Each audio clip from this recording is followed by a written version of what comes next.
After her betrayal, I hid in my office, avoiding the truth. I thought I was alone until my boss locked the door, looked me in the eye and said, "Come with me right now." Sometimes the worst betrayal doesn't come from your enemies. It doesn't come from a stranger in a dark alley, and it doesn't come from someone who always hated you. The absolute worst kind of betrayal comes from the broken people you sacrifice your own peace to fix. My name is Gregory. I am 32 years old, and by profession, I am a data analyst. My entire life, my career, and the way my brain is wired all revolve around looking at patterns, assessing risks, and making logical investments. I look at spreadsheets, I calculate probabilities, and I make decisions based on cold, hard facts. But 3 years ago, I made the worst investment of my entire life. I invested my heart, my time, and my sanity into a woman named Vanessa. When I first met Vanessa, she was 30 years old, and she was a ghost of a human being. We met through a mutual acquaintance at a quiet dinner gathering, and I remember watching her before I even spoke to her. She sat in the corner of the room, her shoulders hunched, constantly scanning the exits. If someone laughed too loudly, she flinched. If a door slammed, she practically jumped out of her skin. I learned later that night that she had just escaped a 5-year relationship with a man who was a textbook monster. He had controlled every aspect of her life. He dictated what she wore, who she spoke to, where she went, and how she spent every single penny she earned. He had isolated her from her family and systematically destroyed her self-esteem until she believed she was completely worthless. My analytical mind immediately threw up a massive red flag. The logic center of my brain screamed that this woman was deeply traumatized, highly emotionally unstable, and carrying a mountain of unresolved baggage. It told me to stay away, to find someone whose foundation wasn't crumbling. But my heart, and maybe my own ego, completely overruled my logic. I looked at this fragile, terrified woman, and I didn't see a risk. I saw a rescue mission. I felt an overwhelming, almost primal urge to protect her, to prove to her that not all men were monsters. I wanted to be the safe harbor she had never experienced. I wanted to be the guy who put the broken pieces back together. And looking back now, I realize how incredibly naive and arrogant that savior complex really was. You cannot fix someone who is fundamentally broken inside, especially if they end up using your own tools to dismantle you. The process of gaining Vanessa's trust was the most painstaking, exhausting, and delicate operation I have ever undertaken. For the first 6 months, we didn't even officially date.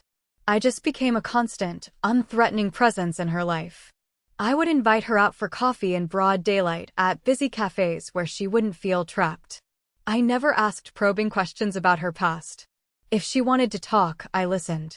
If she wanted to sit in complete silence and just watch the traffic outside the window, I sat there right beside her, perfectly content with the quiet. I remember the exact moment the walls finally started to come down. We were walking through a botanical garden on a Sunday afternoon. A large dog suddenly barked aggressively from behind a fence, and Vanessa completely froze, her breathing turning shallow and frantic. It was a full-blown panic attack triggered by a sudden loud noise. I didn't grab her. I didn't yell. I just stepped between her and the fence, lowered my voice to a calm whisper, and talked about completely random, boring things until her breathing returned to normal. When she finally calmed down, she looked up at me, tears streaming down her face, and completely broke. She collapsed against my chest, sobbing uncontrollably, clutching my shirt like I was a life raft. She told me she was so tired of being afraid all the time. She told me I was the first man she had been around in years who didn't make her feel like she was walking on eggshells. That moment was the turning point. After that, the transition from friends to a deeply committed couple happened naturally. I poured everything I had into rebuilding her confidence. I celebrated her small victories, like applying for a new job or reconnecting with an old high school friend. I never raised my voice during an argument. I made sure my actions always matched my words, trying to be the absolute opposite of the man who had destroyed her. And it worked. Or, at least, I thought it did. I watched the light slowly return to her eyes. I watched her start to laugh without covering her mouth. I felt an immense, overwhelming sense of pride. I had saved her. I had taken a shattered woman and helped her become whole again. I truly believed that because I had stood by her in the darkest period of her life, her loyalty to me would be unbreakable. I thought we had forged a bond out of steel. But I was about to learn that sometimes, when people finally get their confidence back, the first thing they do is walk away from the person who helped them build it. We got married just over a year ago in a very small, intimate ceremony. There were maybe 50 people there, just close friends and family. I remember standing at the altar, looking at Vanessa in her simple white dress, and feeling like I was the luckiest man in the world. When she recited her vows, she cried. She looked me dead in the eyes in front of everyone we knew and thanked me for saving her life. She said I had shown her what true, unconditional love looked like. Her parents came up to me at the reception, both of them in tears, hugging me and thanking me for bringing their daughter back to them. I felt invincible. I believed I had successfully navigated the hardest part of our relationship. The trauma was behind us and the rest of our lives was just a clear, open highway. To make sure she always felt secure, I established an incredibly strict, predictable routine. As a data analyst for a major marketing firm, my job could be extremely demanding. But I made a hard rule for myself. I was out the door and on my way home at exactly 6 o'clock every single evening. I turned down after-work drinks with colleagues. I skipped networking events. My priority was my wife and our home. I wanted her to know exactly where I was and when I would be there, so the anxieties of her past would never creep back in. Our evenings were wonderfully mundane. I would walk through the front door, we would cook dinner together, open a cheap bottle of wine, and watch historical documentaries or talk about our day. We started making long-term plans. We talked about buying a bigger house in the suburbs in 5 years. We talked about maybe having a child when we were both 35. It wasn't a wild, unpredictable, movie-style romance. It was quiet, stable, and deeply safe. And to me, that safety was the ultimate luxury. I was completely satisfied with our boring, predictable life because I thought we were building an impenetrable fortress. I thought our home was a sanctuary where the ugliness of the outside world couldn't reach us. I trusted her implicitly. I never checked her phone. I never questioned where she was going. I gave her absolute, unconditional freedom because I believed my investment of love and patience had earned her absolute, unconditional loyalty. The first invisible cracks in our flawless illusion started showing up about 8 months ago. It started subtly, disguised as something positive. Vanessa came to me one evening and said she wanted to join a gym. She explained that part of truly healing from her past trauma was reclaiming her physical autonomy. She said her ex used to make her feel disgusted by her own body, and she wanted to feel strong and confident again. Naturally, my savior complex kicked right in. I was thrilled. I told her I fully supported her. I even paid the monthly membership fees and covered the cost when she decided to hire a private personal trainer. The trainer's name was Julian. He charged $200 a week, which was a significant expense, but I didn't care. I saw it as an investment in my wife's mental and physical well-being. But then, the subtle shifts began. Slowly at first, and then all at once. The first thing I noticed was her wardrobe. The comfortable, loose-fitting clothes she used to wear around the house were suddenly replaced by incredibly tight, revealing workout gear, even on days she wasn't going to the gym. Then came the perfume. For years, she wore a light, vanilla scent that I bought her for our first anniversary. Suddenly, she was buying these heavy, musky, expensive perfumes and wearing them exclusively when she had a training session with Julian. When I made a mild joke about her dressing up to lift weights, her reaction was immediate and strangely defensive. She snapped at me, saying I was being unsupportive and that she was finally dressing for herself, not for anyone else. I backed down instantly, feeling a pang of guilt for even bringing it up. Then came the phone behavior.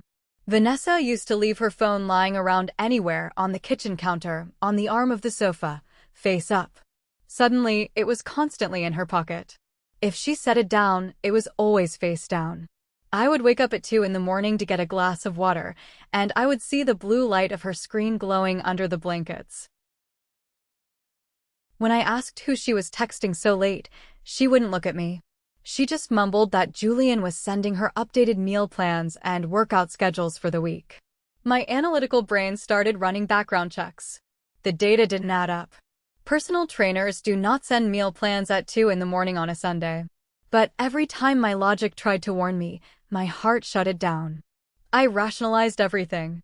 I told myself she was just making a new friend, that she was finally gaining the confidence I had worked so hard to help her build. I was so terrified of accidentally triggering her trauma or acting like her abusive ex that I completely ignored the massive, glaring red flags waving right in front of my face. Please take a moment to like this video, subscribe to the channel, and leave a comment below with the name of the city you are watching from. Every single comment helps push the story to more people, and I deeply appreciate your support. Now, let's get back to the story. Things escalated from subtle changes to active psychological warfare about 2 months before everything completely unraveled. The late-night texting with Julian had become a daily occurrence. One evening, we were sitting on the sofa, the exact same sofa that would soon become my worst nightmare. Her phone buzzed continuously for 5 minutes. I was trying to watch a movie, and the constant vibration was distracting. I finally looked over and, in the calmest, most gentle voice possible, I asked her if everything was okay and why Julian needed to text her 20 times at 8 o'clock at night. Her reaction was not just defensive, it was explosive and deeply manipulative. She stood up, clutching the phone to her chest, her eyes wide with a manufactured panic. She started pacing the room, breathing heavily, perfectly mimicking the panic attacks she used to have when we first met. She looked at me and said the words that completely froze my blood. She said, "Why are you interrogating me? You're acting exactly like him. You're suffocating me. I need boundaries. I am allowed to have a private life without my husband tracking my every move." The word boundaries. The comparison to her monster of an ex. It was a masterclass in weaponized therapy speak. It hit me like a physical punch to the gut. All the guilt, all the protective instincts I had built up over the years completely overwhelmed my logical reasoning. I felt like an absolute monster. I immediately apologized. I stood up, raised my hands in surrender, and backed away. I told her I was sorry, that I trusted her completely, and that I was just asking a simple question. I spent the next 3 days apologizing, buying her flowers, and walking on eggshells in my own home, terrified that I had undone 3 years of psychological healing in one 10-second conversation. Looking back now, with absolute clarity, I realize exactly what she was doing. It is called gaslighting. She was using her very real past trauma as a shield to completely deflect my very valid suspicions. She knew exactly which buttons to push to completely shut me down. She knew that my biggest fear was becoming the guy who hurt her, and she used that fear to blind me while she was actively destroying our marriage behind my back. She made me feel guilty for catching on to her lies. It was a level of emotional manipulation so calculated and cold that it still makes me sick to my stomach when I think about it. The illusion finally shattered on a random, ordinary Tuesday. It was the kind of day where the sky was perfectly clear, the traffic was light, and nothing felt out of the ordinary. I was having an incredibly high-stress morning at the marketing firm. My team and I had spent the last 3 weeks preparing a massive pitch for a potential client. It was a project worth hundreds of thousands of dollars to the agency, and I was the lead data analyst presenting the final numbers.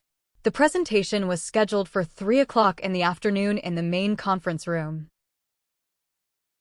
Around 1 o'clock, I was sitting at my desk, running through my notes one last time. I reached into my laptop bag to grab my primary flash drive, the one containing the final, unedited master slides and the raw financial projections. My fingers hit empty space. I checked the front pocket. Nothing. I checked my jacket. Nothing. A cold sweat started to form on the back of my neck. I closed my eyes and retraced my steps from the night before. I had been sitting at my home office desk until midnight, tweaking the formatting of the charts. I had safely ejected the drive, but I hadn't put it in my bag. I had left it sitting right next to the keyboard on my desk at home. I looked at the clock on the wall. It was 10 minutes past 1. The meeting was at 3. The logic problem formed instantly in my head. A drive from the office to my house takes exactly 20 minutes in midday traffic. 20 minutes there, 2 minutes to grab the drive, 20 minutes back. I would be back at my desk with an hour to spare before the executives arrived. It was completely doable. I grabbed my car keys and headed for the elevator. I didn't text or call Vanessa to tell her I was coming home. Why would I? According to the incredibly detailed schedule she had practically forced me to memorize, Tuesday afternoons from noon until 2 o'clock were her sacred, uninterrupted training sessions with Julian at the gym across town. I assumed the house would be completely empty. I assumed I would just walk in, grab my property, and leave without disturbing a thing. I was so incredibly focused on my charts, my graphs, and my career, that the thought of my wife doing anything deceitful didn't even register in my mind. I was just a man trying to fix a minor logistical error in his workday. I had no idea I was driving straight toward the absolute destruction of my entire life. I pulled onto my street just before 1:30. It was a quiet suburban neighborhood. The lawns were manicured, the sidewalks were empty. It was the picture of American domestic peace. As I drove toward my house, I noticed a vehicle parked directly in front of my driveway. It was a large, aggressive-looking black SUV with tinted windows. It definitely didn't belong to any of my immediate neighbors, and it certainly didn't belong to us. Once again, my analytical brain tried to process the data peacefully. I rationalized it instantly. The plumbing in the guest bathroom had been acting up. Maybe Vanessa had called a repairman before she left for the gym. Or maybe it was a delivery driver taking a lunch break on our quiet street. I didn't feel a single ounce of suspicion. Not a drop of adrenaline. I simply drove past the SUV and parked my car 2 houses down so I wouldn't block whoever it was from leaving. I stepped out of my car into the warm afternoon sun. I remember the birds were chirping. I remember the smell of freshly cut grass from the neighbor's yard. I walked casually up my own driveway, fishing my house keys out of my pocket. I wasn't creeping around. I wasn't trying to catch anyone in the act. My mind was completely occupied with the opening lines of my marketing pitch. I put the key in the front door lock, turned it, and pushed the door open. The house was supposed to be completely silent. But it wasn't. The first thing that hit my senses wasn't a sound, but a sight. Right there in the entryway, kicked off carelessly onto the rug, was a massive pair of men's athletic sneakers. They weren't mine. Then, the sounds registered. Muffled, frantic, unmistakable noises coming from the living room just down the short hallway. I stopped breathing. The logical part of my brain completely shut down, replaced by a primal, sickening dread. I walked slowly down the hallway, every step feeling like I was moving through thick mud. I turned the corner and looked into my living room. The image burned into my retinas with the force of a branding iron. There, on the expensive, custom-made sofa I had purchased with my own bonus money just to make her comfortable, were my wife and Julian, her personal trainer. They were completely intertwined. Clothes were scattered violently across the hardwood floor. Vanessa's workout top was thrown over the coffee table. For 3 full seconds, the universe simply stopped existing. They didn't hear me immediately. I just stood there, completely frozen, watching the woman I had spent 3 years of my life healing, protecting, and loving, completely give herself to a stranger in our sanctuary. Then, Julian shifted, looked over Vanessa's shoulder, and saw me standing in the archway. His eyes went wide with sheer, unadulterated panic. He scrambled backward, falling off the sofa, desperately grabbing for his pants. Vanessa whipped her head around. When her eyes met mine, she let out a sound that was half scream, half gasp. She grabbed a throw blanket, clutching it to her chest, her face completely devoid of color. "Gregory," she shrieked, her voice cracking. "Gregory, wait." "Oh my God, please, it's not." I didn't let her finish the sentence. My throat felt like it was packed with broken glass. I couldn't have spoken even if I wanted to. I didn't yell. I didn't attack the guy. I didn't throw anything. The shock was so absolute, so profoundly deep, that it bypassed anger and went straight to a chilling, deadening numbness. I looked at her, really looked at her, and saw exactly who she was. Not a victim. Not a traumatized woman needing saving. Just a liar. Without saying a single word, I broke eye contact. I turned my back to the chaos, walked straight down the hall to my home office, grabbed the flash drive off my desk, and put it in my pocket. I walked back out the front door, leaving it wide open behind me, ignoring the hysterical sobbing echoing from the living room. I got into my car, started the engine, and drove back to work. My marriage had just been violently murdered, and I still had a presentation to give. The drive back to the office was a blur of gray pavement and white lines. I don't remember hitting my turn signals. I don't remember the faces of the other drivers or the songs on the radio. I was a man operating on pure, unadulterated instinct. My brain had split into two separate compartments. One side was a screaming void, replaying the image of Vanessa on that sofa over and over again, the curve of her shoulder, the panicked look in her eyes, the presence of Julian's shoes on my rug. The other side was Gregory the analyst, a cold, mechanical entity that knew I had a presentation at 3 o'clock and that failing to deliver would be the final collapse of my dignity. I pulled into the company parking garage at exactly 2:45 in the afternoon.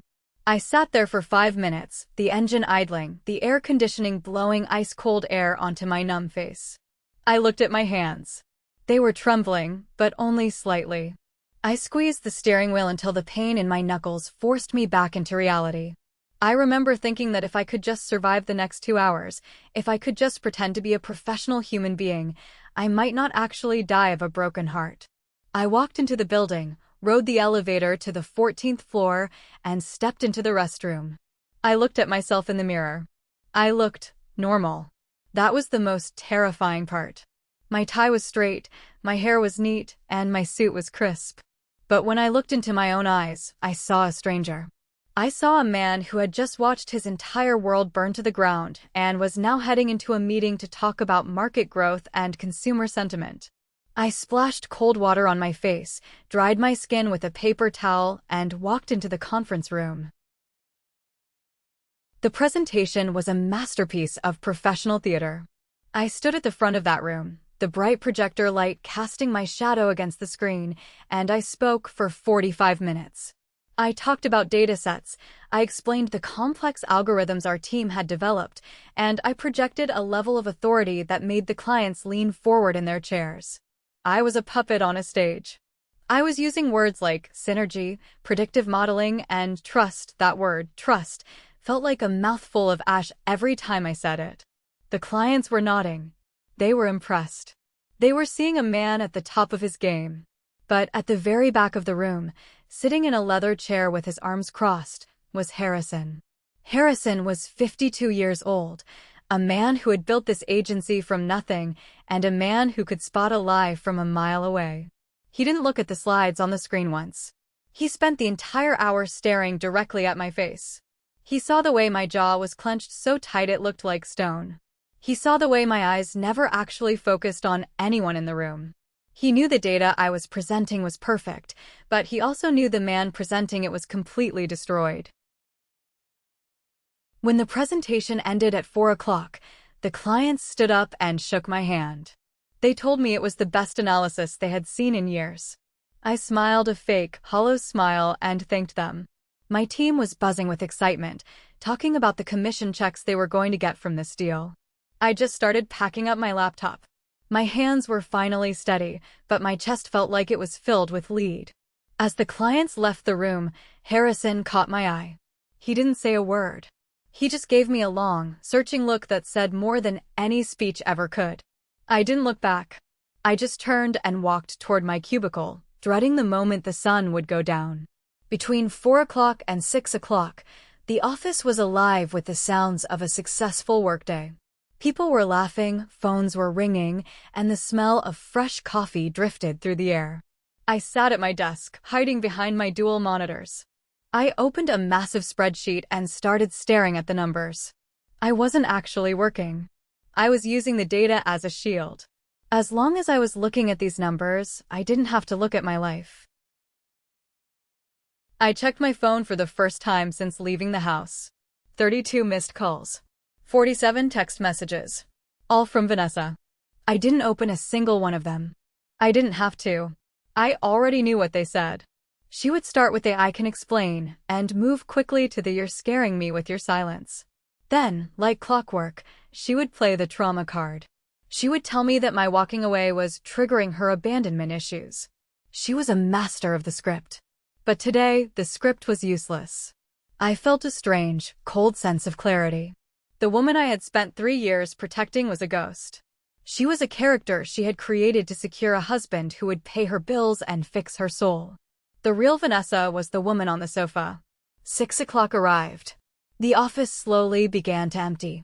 Coworkers stopped by my desk to congratulate me on the pitch before heading home to their families. "Great job today, Greg. Go home and celebrate with the wife," one of them shouted as he walked toward the elevator. I just nodded and gave a stiff, mechanical wave. Celebrate. The irony was so thick I could practically taste it. By 7 o'clock, the floor was silent. The overhead fluorescent lights dimmed, and the only sound was the low, steady hum of the air conditioning. I sat there in the shadows, my face illuminated only by the blue light of my computer screen. I couldn't go home.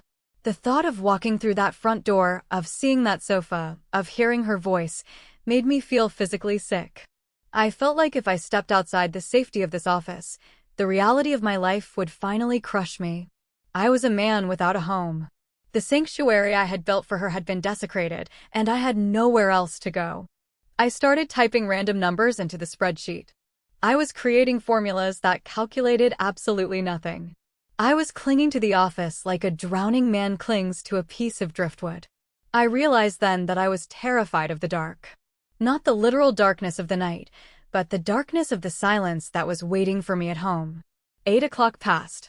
Then 9 o'clock. I sat there in the empty office, a data analyst with no more data to analyze, staring at a flashing cursor and waiting for someone to tell me that this was all just a bad dream. But the cursor just kept flashing, and the silence just kept getting heavier.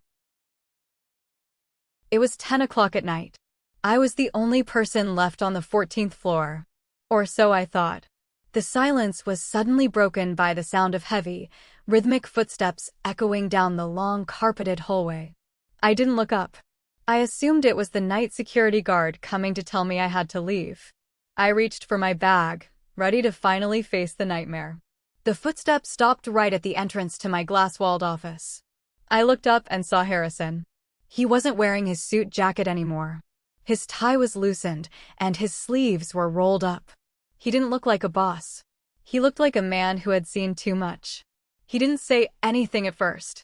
He just walked into my office, reached behind him, and closed the heavy wooden door. Then I heard a sound that made my skin crawl. The sharp, metallic click of the deadbolt. Harrison had just locked us in. I stared at him, my heart hammering against my ribs. "Harrison? What are you doing?" "I was just about to leave. I promise I won't stay all night." "Shut up, Gregory," he said. His voice wasn't loud, but it had the weight of a physical blow. He walked over to my desk and looked down at my computer screen. He saw the meaningless rows of numbers and the empty formulas. He slowly reached out and pressed the power button on the monitor. The room went into near total darkness. "You've been sitting here for 4 hours doing nothing," Harrison said, leaning against the edge of my desk. "I've been in my office watching you through the glass. I've watched you stare at that screen without blinking. I've watched you try to disappear into your own cubicle. And I'm not going to let you do it." He looked me dead in the eye. "I saw you today during the pitch. You were a ghost. You were delivering perfect data with a dead soul. I know that look, Gregory. I've seen it in the mirror. Something happened today at 1 o'clock. Something that broke the machinery. And you're not leaving this building until you tell me what it was." I tried to pull myself together to regain my professional mask. "It's just a personal matter, Harrison. I'm just tired. It's been a long week, don't lie to me," he snapped. "I'm not your boss right now. I'm a man who is telling you to pack your bag and come with me. We're going to get a drink, and you're going to tell me the truth. Because if you go home in this state, you're not going to make it to tomorrow morning." I looked at the locked door, then back at his steady, unwavering gaze. The wall I had built around myself finally crumbled. I felt a sob catch in my throat. I didn't have the strength to fight him. I just nodded, shoved my laptop into my bag, and followed him out of the building. Harrison drove us to a dive bar on the outskirts of the industrial district. It was a place with no windows, a floor that felt permanently sticky, and a clientele that didn't ask questions. We sat in a booth in the very back, where the light was so dim I could barely see the label on the bourbon bottle Harrison ordered. The bartender brought 2 glasses and a bottle of neat bourbon. Harrison poured me a double and told me to drink. I did. The alcohol burned my throat and sent a wave of warmth through my chest, loosening the tight knot of panic that had been there since 1 o'clock. "Start from the beginning," Harrison said. And I did. For the next hour, I poured out everything. I told him about meeting Vanessa, about the broken woman she was, and the 3 years I had dedicated to being her savior. I told him about the late-night texts, the sudden gym obsession, and the $200 a week I was paying Julian to help her reclaim her body. I told him how I had felt guilty for even questioning her, because I didn't want to be like her abusive ex. Then, my voice cracking, I described the afternoon. I told him about the forgotten flash drive. I told him about the black SUV. And finally, I told him about the living room. I described the sight of her with Julian in such vivid detail that I felt like I was back there, standing in the hallway, watching my life end.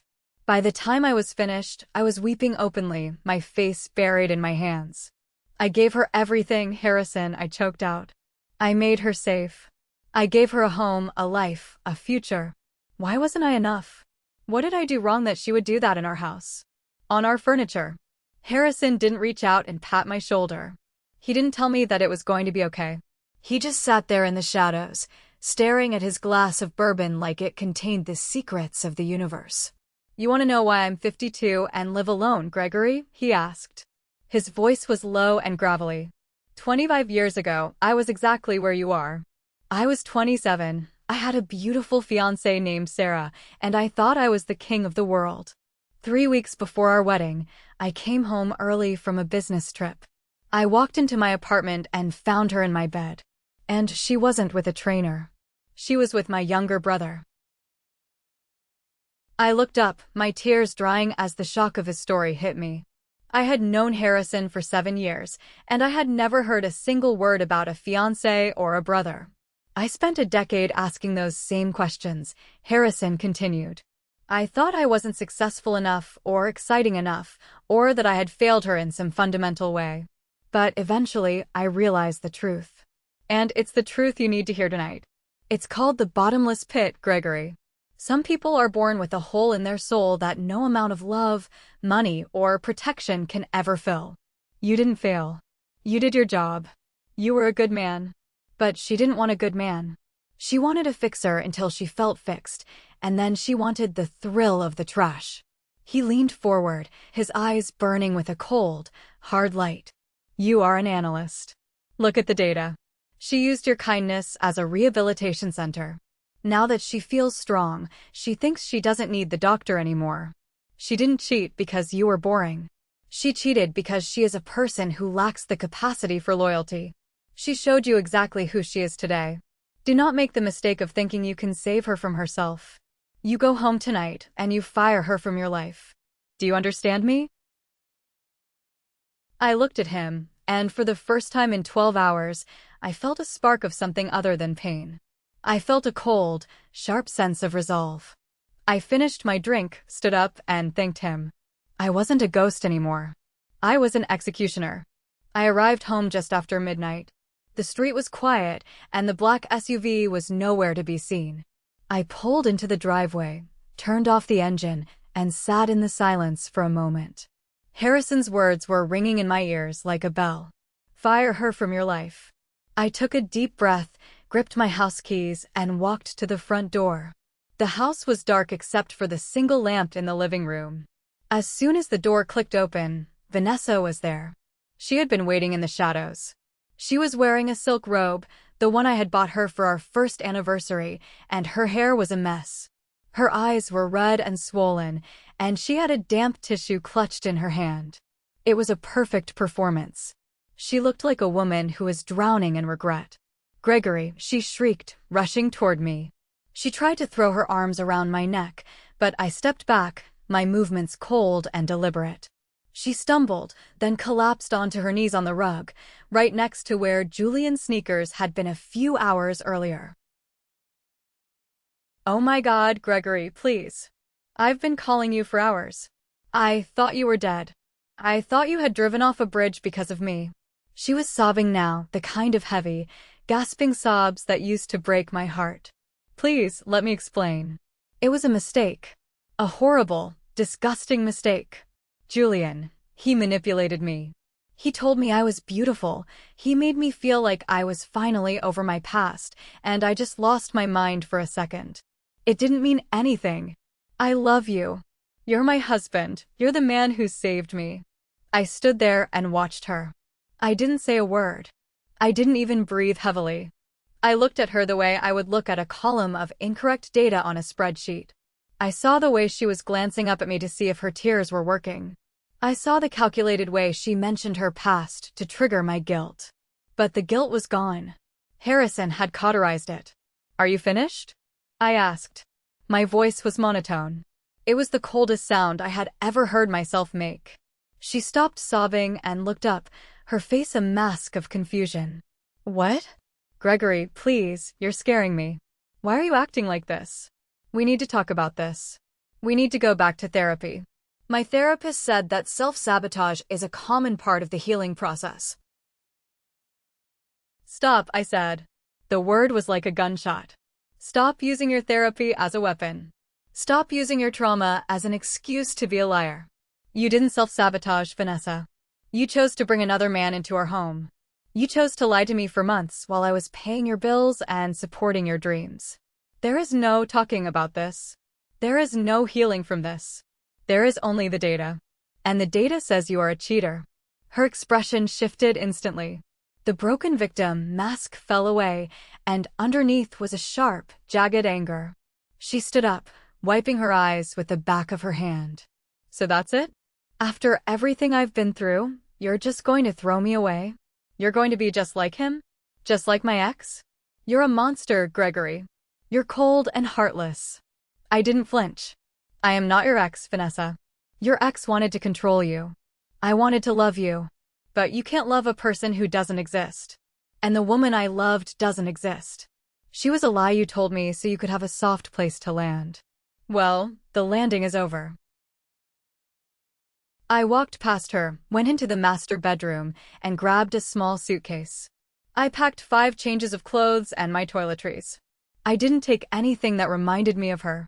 I walked down the hall to the guest room, the room we had planned to turn into a nursery in a few years. I walked inside, closed the door, and turned the lock. She followed me, of course. She spent the next 3 hours screaming through the door. She called me every name in the book. She threatened to hurt herself. She threatened to ruin my reputation at work. She told me I would never find anyone else who could stand to be with a boring accountant like me. I put on my noise-canceling headphones, lay down on the small twin bed, and stared at the ceiling. I felt a profound sense of relief. The savior was dead. And for the first time in 3 years, I was finally free. The next 30 days were a lesson in emotional warfare. I adopted a strategy called the Gray Rock Method. To Vanessa, I became as uninteresting and unresponsive as a gray rock on the side of the road. I didn't answer her questions. I didn't react to her provocations. I didn't even acknowledge her presence in the house. When I had to be in the same room as her, I looked through her like she was made of glass. I woke up at 5 o'clock every morning, went to the gym, and headed straight to the office. I stayed at work until 10 o'clock every night, often grabbing dinner with Harrison. We didn't talk much about the divorce. We talked about data. We talked about the company. We talked about the future. He was my anchor in a sea of emotional garbage. I hired the most clinical, cold-blooded divorce attorney I could find. I gave him a simple instruction. I want her out of my house, I want the marriage dissolved, and I don't want to hear her voice ever again. Because we had only been married for a short time and had no children, the legal process was remarkably efficient. I offered her a generous cash settlement to sign the papers and move out within the month. At first, she tried to fight it, claiming she was entitled to the house because of her emotional distress. But my lawyer pointed out that the house was purchased with my premarital assets and that her distress was caused by her own infidelity. When she realized that her manipulation wasn't going to get her a single cent more, she signed. The day she moved out was a Tuesday, exactly 4 weeks after I had forgotten that flash drive. I stood on the front porch and watched as a moving crew carried her boxes out of the house. Her parents were there, giving me looks of pure hatred. Her mother even came up to me and told me I was going to rot in hell for abandoning a woman in her time of need. I didn't say a word. I just stood there with my hands in my pockets, watching the truck pull away. As the truck disappeared around the corner, I felt a weight lift off my shoulders that I didn't even know I was carrying. I walked back into the house. It felt empty, but it also felt clean. I called a junk removal service and had them take the sofa away that very afternoon. I didn't care that it cost $1,000 to replace. I wanted every trace of her betrayal gone. I sat down at my kitchen table that night and ate a bowl of cereal in total silence. I thought about the last 3 years. I thought about all the energy I had spent trying to fix someone who didn't want to be fixed, someone who just wanted to be comfortable. I realized that my analytical brain had been right all along. I had ignored the data because I wanted to be a hero. But in the real world, heroes don't get happy endings. They just get tired. Today, I am a different man. I still work for Harrison, and I am more successful than ever. I don't look for broken people anymore. I look for people who are already whole. I look for consistency, loyalty, and character. I learned that the hard way, but I learned it well. My life isn't a rescue mission anymore. It's a life. Looking back at how quickly I shut her out and filed the divorce papers, some of her family members called me cold and ruthless for not considering her past trauma or giving her a chance to explain. Am I wrong for walking away immediately without looking back, or did I do the right thing by protecting my own peace and sanity? Thanks for watching. If you haven't subscribed yet, hit that button right now and let me know your verdict in the comments below. See you in the next story.